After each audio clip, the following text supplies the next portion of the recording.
ಎಲ್ಲರಿಗೂ ನಮಸ್ಕಾರ. Piece of success ಚಾನಲ್ಗೆ ನಿಮಗೆಲ್ಲರಿಗೂ ಸ್ವಾಗತ. ಪ್ರೀತಿ ಸಾಕಾಗದಿದ್ದರೆ ಕೆಲವರು ಇಷ್ಟಪಟ್ಟಿದ್ದವರನ್ನು ಕೊಲ್ಲುವುದು ಇಲ್ಲವೇ ತಾವೇ ಆತ್ಮಹತ್ಯೆ ಮಾಡಿಕೊಳ್ಳುವುದು ನಿರ್ಧಾರ ಮಾಡ್ತಾರೆ. ಪ್ರೀತಿ 4 ಜನರನ್ನು ಜೀವಂತವಾಗಿರಿಸಬೇಕೇ ಹೊರತು ಕುಟುಂಬಗಳಿಗೆ ದುಃಖ ಕೊಡುವುದಲ್ಲ. ಯುವಕ ಮತ್ತು ಯುವತಿಯ ನಡುವೆ ಪ್ರೀತಿ ಹುಟ್ಟುತ್ತದೆ ಎಂದು ಯಾರು ಹೇಳಿದರು? ಯಾವ ಸಂವಿಧಾನದಲ್ಲಿ ಬರೆಯಲಾಗಿದೆ? ನಮ್ಮ ಮಹಾನ್ ಪುಸ್ತಕಗಳಾದ ರಾಮಾಯಣ, ಮಹಾಭಾರತ, ಕುರಾನ್, ಬೈಬಲ್ ಕೂಡ ಪ್ರೀತಿ ಹುಟ್ಟುವುದು ಯುವಕ ಯುವತಿಯ ನಡುವೆ ಮಾತ್ರ ಅಂತ ಎಲ್ಲೂ ಹೇಳಲಿಲ್ಲ. ಪ್ರೀತಿ ಯಾರ ನಡುವೆಯೂ ಆಗಬಹುದು. ಪೋಷಕರು ತಮ್ಮ ಮಕ್ಕಳಿಗೆ ಪ್ರೀತಿ ತೋರಿಸುತ್ತಾರೆ. ಮಗು ತನ್ನ ಹೆತ್ತವರಿಂದ ಬಯಸುವುದು ಕೂಡ ಅದೇ. ಅಂತಿಮವಾಗಿ ನಾವು ಮನೆಯಲ್ಲಿ ಬೆಳೆಸುವ ಶ್ವಾನ ಕೂಡ ಮತ್ತು ಬೆಕ್ಕಿನ ಮರಿಗಳಿಗೆ ತೋರಿಸುವುದು ಕೂಡ ಪ್ರೀತಿ. ಆದರೆ ಪ್ರೀತಿ ಕೇವಲ ಯುವಕ ಮತ್ತು ಯುವಕರ ನಡುವೆ ಎಂದು ಭಾವಿಸುವುದು ತಪ್ಪು. ಆ ಪ್ರೀತಿ ವಿಫಲವಾದರೆ ಅನೇಕ ಜನರು ಹುಚ್ಚರಾಗುತ್ತಾರೆ. ಆತ್ಮಹತ್ಯೆ ಮಾಡಿಕೊಳ್ಳುವ ಹಂತಕ್ಕೂ ಕೆಲವರು ಹೋಗಿದ್ದಾರೆ. ಕೆಲವರು ಪ್ರೀತಿಯಲ್ಲಿ ಸೋಲಿಗೆ ಕಾರಣರಾದವರು ಕ್ರೂರವಾಗಿ ಕೊಲ್ಲುತ್ತಿದ್ದಾರೆ.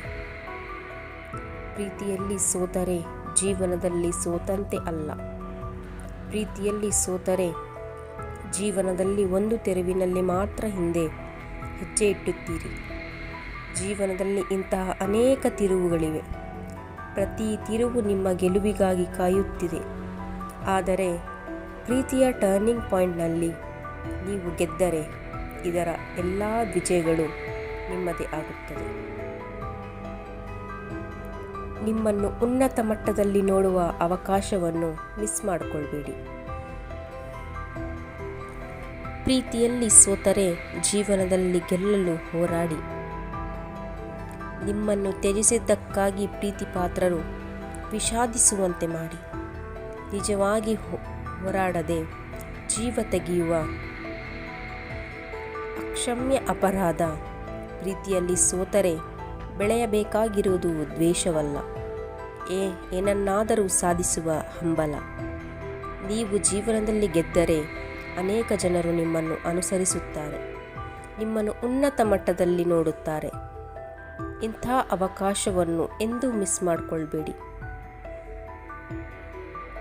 ಜೀವನದ ಗೆಲುವಿಗಾಗಿ ಕಠಿಣ ಪರಿಶ್ರಮ ಹಾಕಿದ್ದಾಗ ನೀವು ನಿರೀಕ್ಷೆ ಮಾಡಿದ್ದಕ್ಕಿಂತ ಹೆಚ್ಚಿನದನ್ನು ಸಾಧಿಸುತ್ತೀರಿ. ನೀವು ಜೀವನದಲ್ಲಿ ಮುನ್ನಡೆಯದಂತೆ ನಿಮ್ಮ ಜೀವನ ಸಂಗಾತಿಯನ್ನು ನೀವು ಹತ್ತಿರದಲ್ಲೇ ಭೇಟಿಯಾಗುತ್ತೀರಿ. ಆದರೆ ನೀವು ಜೀವನವನ್ನು ಕೊನೆಗೊಳಿಸಿದರೆ ನೀವು ಮಾತ್ರವಲ್ಲದೆ ನಿಮ್ಮ ಮನೆಯವರ ಮೇಲೆ ಅದು ಪರಿಣಾಮ ಬೀರುತ್ತದೆ. ಸಕಾರಾತ್ಮಕ ಮನೋಭಾವ ಮಾತ್ರ ಜೀವನದಲ್ಲಿ ಸಂತೋಷಕ್ಕೆ ಕಾರಣವಾಗುತ್ತದೆ. ನೀವು ಯಾವಾಗ ನಕಾರಾತ್ಮಕವಾಗಿ ಯೋಚಿಸಲು ಪ್ರಾರಂಭಿಸುತ್ತೀರೋ ಅಲ್ಲೇ ಅವನತಿ ಪ್ರಾರಂಭವಾಗುತ್ತದೆ.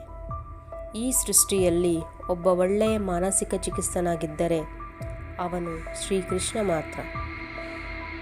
ಭಗವದ್ಗೀತೆಯಲ್ಲಿ ಶ್ರೀಕೃಷ್ಣನು ಹೇಳಿದ್ದನ್ನು ಯಾವಾಗಲೂ ನೆನಪಿನಲ್ಲಿಡಿ. ನೀವು ಕಾರ್ಯನಿರ್ವಹಿಸುವವರೆಗೆ ಇದು ನಿಮ್ಮ ಜವಾಬ್ದಾರಿಯಾಗಿದೆ. ಫಲಿತಾಂಶ ಏನಾಗಬೇಕು ಎಂಬುದು ಧರಿಸುವ ಅಧಿಕಾರ ನಿಮಗೆ ಇರುವುದಿಲ್ಲ. ನೀವು ಒಬ್ಬ ವ್ಯಕ್ತಿಯನ್ನು ಪ್ರೀತಿಸುವುದಷ್ಟೇ ನಿಮ್ಮ ಕೆಲಸ. ಆ ವ್ಯಕ್ತಿ ನಿಮ್ಮನ್ನು ಪ್ರೀತಿಸಲು ಒಪ್ಪಿಕೊಳ್ಳುತ್ತಾರೋ ಇಲ್ಲವೋ ಎಂಬುದು ಅವರಿಗೆ ಬಿಟ್ಟದ್ದು. ಹೀಗಾಗಿ ಪ್ರೀತಿಯಲ್ಲಿನ ಸೋಲನ್ನು ಜೀವನದ ಗೆಲುವಿಗಾಗಿ ಬಳಸಿಕೊಳ್ಳಿ. ಜೀವವನ್ನು ಕೊನೆಗೊಳಿಸದಿರಿ. Please subscribe, like and share.